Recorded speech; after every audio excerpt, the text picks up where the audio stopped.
लागे संग तू बिछोड़िया ताही के संग लागा। भगवान नारायण ने हमें इस धरा धाम पर भेजा। साधक कहता है कि मोह माया में पड़ जाता है और ईश्वर का स्मरण भूल जाता है। यह जीवन तो माया दीपक नर पतंग भ्रमि भ्रमि ईव पड़ंत। कह कबीर गुरु ज्ञान ते एक आध उबरंत। यह दुनिया माया रूपी दीपक है। हम भ्रमण कर करके आते हैं, जलते हैं मोह माया के ताप से और पुनः बार बार जन्म लेते हैं। यदि एक बार ईश्वर के आराधना में लीन हो जाएं, तो बार बार के जन्म मरण से छुटकारा हमें मिल जाए तो आए। क्यों हम सोए पड़े हैं, थोड़ा जगे और धर्म करें। मोहन में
में हम लोग भोजपुरी चलती है यहाँ।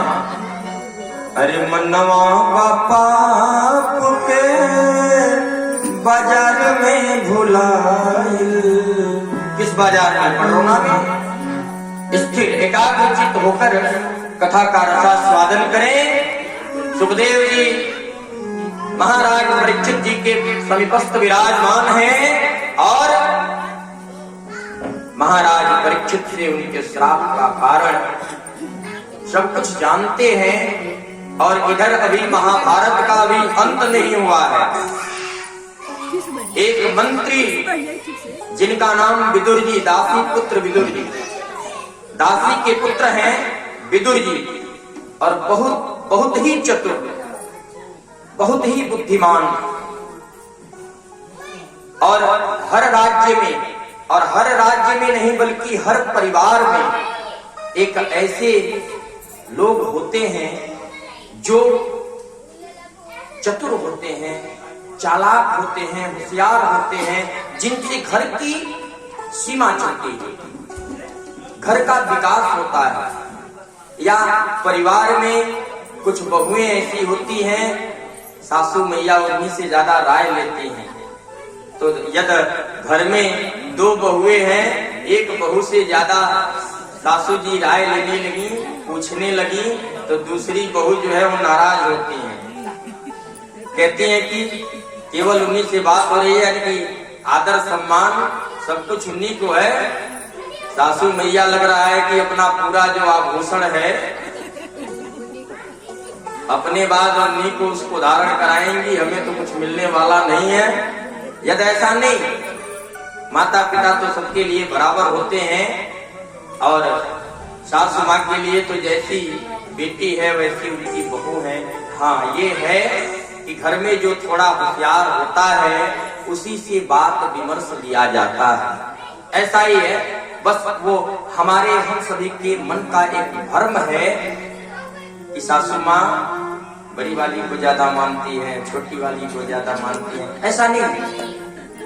ऐसे ही महाभारत के युद्ध में युद्ध को रोकने के लिए दासी पुत्र महाराज विदुर जी ने बड़ा प्रयत्न किया। एक बार तो महाराज धृतराष्ट्र के दरबार में गए और कहे कि महाराज, आपका जो बड़ा बेटा है दुर्योधन अपने साथ 100 पुत्रों को, आपके 100 पुत्रों को केवल अनादर सिखाता है, द्यूत कीड़ा सिखाता है, वह दुष्टता का हद पार करता है। अपने तो करता ही है, अपने साथ अपने भाइयों को भी करने पर विवश करता है। ऐसा विदुर जी ने महाराज धृतराष्ट्र से कहा। लेकिन महाराज धृतराष्ट्र, दुर्योधन एक तो अति क्रूर और दूसरे धृतराष्ट्र जो थे वो अंधे थे, और पुत्र से बड़ा प्रेम था। वह माने न माने, उसके पहले ही दुर्योधन वहां पहुंच गया, और पहुंचने के तत्पश्चात वहां कहा कि तू दासी पुत्र है, राज्य में तुम्हारा न ठहर है न ठिकाना है, और मेरे ही पिताजी को मेरे खिलाफ भड़काता है। विदुर जी ने कहा,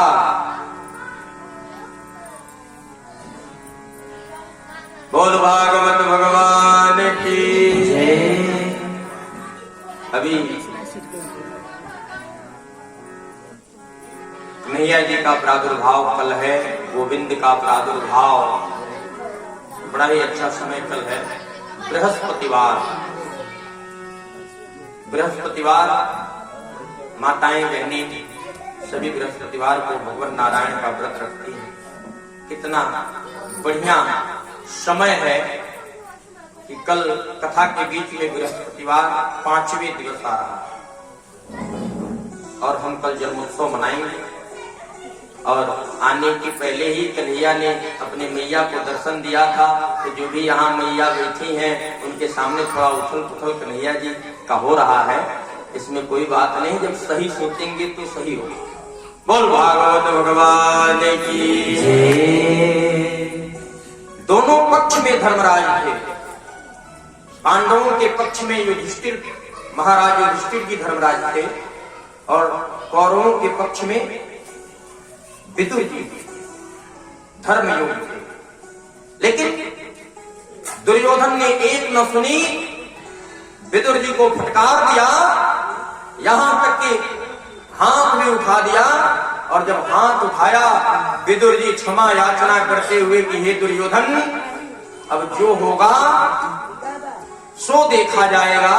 अपनी धनुष को उतारे, चौखट पर रखे और तीर्थाटन को चले गए। बोल विदुर जी महाराज की। तीर्थाटन पर चले गए। महाभारत का युद्ध समापन हुआ। महाराज परीक्षित जी को श्राप लगा। एक दिन यमुना तट पर विदुर जी तीर्थाटन करते हुए भ्रमण कर रहे थे। वहीं उद्धव जी से मुलाकात हुई। और उद्धव जी जो है गोपाल के मित्र हैं, गोविंद के मित्र हैं। उन्होंने जब अपने प्रभु की महिमा बताई विदुर जी से कि प्रभु अब गोलोक धाम को चले गए, अपनी लीला का समापन उन्होंने कर दिया। महाभारत का बड़ा ही भीषण युद्ध हुआ, जिसमें पांडव पक्ष के लोग विजय प्राप्त किए। सारी कहानी उद्धव जी ने जब विदुर जी से बताई, विदुर जी प्रफुल्लित हो गए अपने प्रभु की लीला को सुनकर। और बद्री विशाल धाम में मैत्रेय मुनि के पास भगवान नाम स्तुति करते करते चले गए। अब पुनः अपने साधना में लीन होने के लिए भगवान की स्तुति विदुर जी करते हैं। उनको याद आता है कि मेरी श्रीमती जी के हाथों से मेरे प्रभु ने केले का छिलका खाया था। दुर्योधन के घर मेवा मिश्री मलाइयां सब कुछ रखी हुई थी, लेकिन प्रभु ने उसको स्वीकार नहीं किया। मेरे आंगन में आके उन्होंने साग का भोग लगाया, सागा खाया। ऐसा विदुर जी को स्मरण हो रहा है। और नारायण नारायण कहते बद्री विशाल धाम की ओर पुनः साधना में लीन होने के लिए चल पड़े। आइए विदुर जी जो धर्मावतार हैं, उस धर्म के स्तुति के साथ हम भी अपने स्तुति को जोड़ें। श्रीमन नारायण नारायण नारायण, श्रीमन नारायण नारायण नारायण, श्रीमन नारायण नारायण नारायण, श्रीमन नारायण नारायण नारायण, भज मन नारायण नारायण नारायण, भज मन नारायण नारायण नारायण,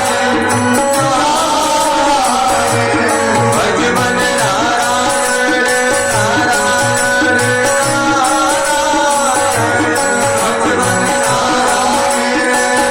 नारायण नारायण, श्रीमन नारायण नारायण नारायण, श्रीमन नारायण नारायण।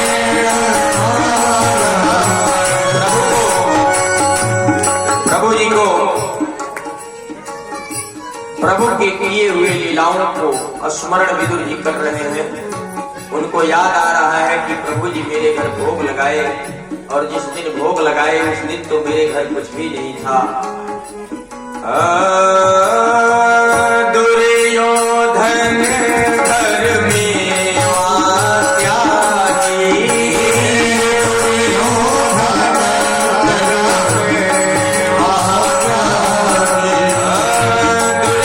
दुर्योधन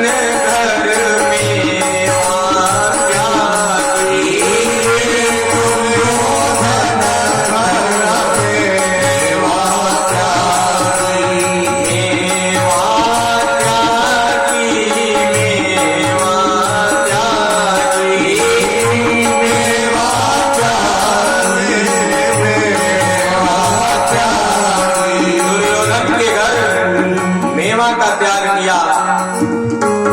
और मेवा का त्याग किया केवल मेरे घर भोग लगाने के लिए। और जिस दिन दुर्योधन के घर मेवा का त्याग किया, संयोगवश उस दिन मेरे घर में कुछ नहीं था। हम कहीं जाते हैं भोजन करने, प्रसाद ग्रहण करने, और अगर दो जगह से निमंत्रण आया हो और एक जगह हम वो क्या बोलते हैं इस समय का जो सिस्टम चल रहा है, कहें कि यहाँ भोजन नहीं करेंगे, यहाँ थोड़ा कम व्यवस्था है, चल रहे हैं, तो अगले निमंत्रण में वहाँ भोजन करेंगे। वहाँ जब हम पहुंचे तो देखे कि वहाँ भोजन और प्रसाद पूरा साफ हो गया है, तो हमारे मन में बड़ा कष्ट होता है। लेकिन देखिए भाव, प्रभु का भाव, दुर्योधन घर में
चलने वालों की कभी हार नहीं होती। शास्त्रों ने भी कहा है कि सचिव वैद गुरु तीन जो प्रिय बोलहि भय आस, राज धर्म तनु तीन करी कोई बेगही नास। अगर कोई आपका मंत्री हो, परामर्शदाता हो और वह आपके लायक बोलता हो, तो समझ जाइए कि वह आपको बर्बाद करना चाहता है। मीठी चुपड़ी बोली बोलता है, आपके लायक बोलता है, आप कुछ भी करते हैं हाँ में हाँ मिलाता है, तो वह आपका नाश ही चाहता है, आपका उत्थान नहीं चाहता है। वैद्य डॉक्टर आपके दुख पर आपके बताने की दवा अगर देता है, तो निश्चित ही वह डॉक्टर आपके बीमारी का, आपके मर्ज को हल नहीं कर रहा है, वह आपको संतावना दे रहा है कि आज इनके कहने पर दवा देंगे तो कल भी ये मेरे पास आएंगे। तो ऐसे डॉक्टरों से भी बचकर रहना चाहिए, ऐसे सचिव, ऐसे मंत्रियों से, ऐसे परामर्शदाताओं से बचकर रहना चाहिए जो आपकी तरह बात करें। सत्य को सत्य, असत्य को असत्य जो कहे, निश्चित ही उसकी बात थोड़े समय के लिए विचारणीय होती है, लेकिन वस्तुतः हमारा उत्थान तभी होगा जब हम सत्य के साथ रहेंगे। इसी तरह गुरु अंधकारस्य प्रकाशस्य गत्वा इति गुरु, अंधकार से प्रकाश की ओर ले जाने वाले गुरु होते हैं। नहीं तो आज गलियन गलियन गुरु घूमे, हमसे दीक्षा ले।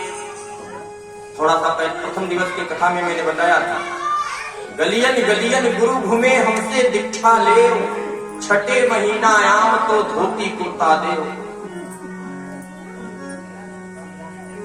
आजकल तो महाराज लाउड स्पीकर, कहाँ जा रहे हैं कहाँ जा रहे हैं। एक बहन ने एक बहन से कह दिया कि दीक्षा लेने जा रहे हैं, आज बड़े महात्मा जर्मन से चलकर यहाँ आए हैं। जाते हैं, चल भाई मेरी बहन है, रोज साथ रहते हैं, तो दीक्षा ले रही है तो साथ दीक्षा भी ले लेते हैं। जाते हैं गुरुजी लाउड स्पीकर में मंत्र फूंकते हैं, क्या पता 6 महीने बाद पता चलता है कि गुरुजी किसी कारण बस कारागार में चले गए। तब पूछते हैं कि तुम्हारे गुरुजी कहाँ हैं? तब पता चलता है कि गुरुजी तो पता नहीं कहाँ, कैसे कहे कि गुरुजी कारागार में हैं। उसके बाद क्या होता है, चेला भी ऐसे हो रहे हैं, शिष्य भी। भलो भलो भयो गुरु गयो, चेलन पड़ गई चैन, छठे महीना आवे तो धोती कुर्ता ले। शिष्यों को भी चैन पड़ गया कि भला हुआ गुरु चल बसो। तो गुरु का अर्थ होता है अंधकार से प्रकाश की ओर ले जाना। तो सचिव बैठ गुरु दीन जो प्रिय बोलहि भया। गुरु जो आपकी तरह बात करे, आपके घर पितृदोष है, अब कोई आए कहे महामृत्युंजय कराना है, ऐसे नहीं होता। पितृदोष का हल है, हर रोगों का हल है, हर बीमारी का हल है। तो सती जो आपकी तरह नहीं, आपको सत्य की राह दिखाए, उनके साथ है। बोल भागवत भगवान की जय। विदुर जी ने सत्य बोला, दुर्योधन को बुरा लगा, लेकिन विदुर जी ने कभी अपने सत्य को नहीं छोड़ा। इतना ही नहीं, विभीषण, महाराज विभीषण भी अपने भाई दशानन को बड़ी समझाए थे। यहां तक कि दशानन की पत्नी सती थी, जानती थी कि मर्यादा पुरुषोत्तम भगवान श्री राम साधारण व्यक्ति नहीं है, वह स्वयं नारायण है। मंदोदरी ने समझाया था। और शास्त्रों में, इतिहास में नारियों का बड़ा ही सम्मान हुआ है, और जहां सम्मान नहीं हुआ है वहां विनाश भी हुआ है। मंदोदरी ने समझाया है, बात मानो मेरी ये दशानन सुनो, राम को तुम जनक की कली सौंप दो। बात मानो मेरी ये दशानन सुनो, राम को तुम जनक की कली सौंप दो। राम को तुम जनक की कली सौंप दो। राम को तुम जनक की कली सौंप दो।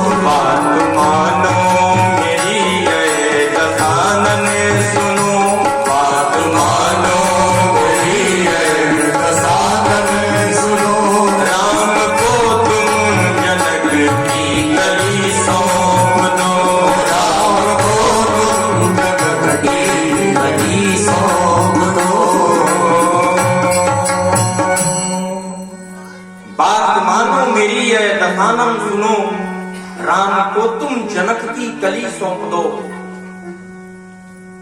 ऐ स्वामी, मेरी बात मानो, वह जनक की कली है, और जनक की कली केवल नारायण के लिए है, वह हम हमारे लिए नहीं। और उसमें भी आपने छल से इन्हें लाया है, जीत कर इन्हें नहीं लाया। अगली लाइन में तो गीत बहुत लंबा है। मंदोदरी समझाती है कि जान की खैर चाहो तो दो जान की, जान की खैर चाहो तो दो जान की, जान की वरना प्यासी तेरे जान की, जान की वरना प्यासी तेरे जान की। जान की खैर चाहो तो दो जान की, जान की वरना प्यासी तेरी जान की। जान की, अपने जान की खैर चाहो तो दो जानकी, इस जानकी को लौटा दो। जानकी वरना प्यासी तेरे जानकी, वरना ये जानकी तुम्हारे जान की प्यासी है। मैं ये आज ही बता देती हूँ। जानकी खैर चाहो तो दो जानकी, जानकी खैर चाहो तो दो जानकी, जानकी वरना प्यासी तेरे जानकी, जानकी वरना प्यासी तेरे जानकी, जानकी नाथ की जानकी, जानकी जानकी नाथ की जानकी, जानकी जानकी नाथ की जानकी, जानकी जानकी नाथ की जानकी, जानकी जयती है आप भलिया बुरी सौंप दो, जैसी है आप भलिया बुरी सौंप दो, जैसी है आप भलिया बुरी सौंप दो, जैसी है आप भलिया बुरी सौंप दो। बात मानो मेरी ये दसानन सुनो, बात मानो मेरी ये दसानन सुनो। राम को जनक की कली सौंप दो, राम को जनक की कली सौंप दो। जानकी खैर चाहूं तो दो जानकी, जानकी वरना प्यासी तेरे जानकी, जानकी नाथ की जानकी, जानकी जानकी जानकी नाथ की जानकी है, वह आपकी जानकी नहीं है। और दूसरे पर नारी को छल से लाना एक विध्वंस का कारण है। तो विभीषण ने, मंदोदरी ने भी समझाया, लेकिन दशानन नहीं माना। एक दिन ऐसा समय आया कि दशानन जैसे महाप्रतापी राजा शासक, जिसके वश में देवता तक अधीन थे, ग्रहों तक को अपने वश में कर लिया, लेकिन एक दिन उसका विनाश हुआ। बोल भागवत भगवान की जय। तो ऐसे में विदुर जी के राय पर, परामर्श पर दुर्योधन नहीं माने। महाभारत हुआ, पांडवों की जय हुई, कई पीढ़ियां बीत गई। महाराज परीक्षित को श्राप लगा। बोल भागवत भगवान की जय। कल की कथा परीक्षित जी के श्राप तक थी। आज आपने महाभारत का एक अंग, विदुर जी बचे थे, विदुर जी का आपने चित्रण किया, बड़ी अच्छा स्तुति की। अब आइए हम सृष्टि की ओर बढ़ते हैं। सृष्टि, क्योंकि सृष्टि के ही एक अंग हम लोग हैं। यदि सृष्टि है तभी हम हैं, और इस सृष्टि को रचने वाले नारायण हैं, और वही इस सृष्टि को चला रहे हैं। आप रोज सुबह सुबह गाया करते हैं, रचाए सृष्टि को जिस प्रभु ने, वही सृष्टि चला रहे हैं। रचाए सृष्टि को जिस प्रभु ने, वही सृष्टि चला रहे हैं। रचाए सृष्टि को जिस प्रभु ने, वही सृष्टि चला रहे हैं। रचाए सृष्टि को जिस प्रभु ने, वही सृष्टि चला रहे हैं।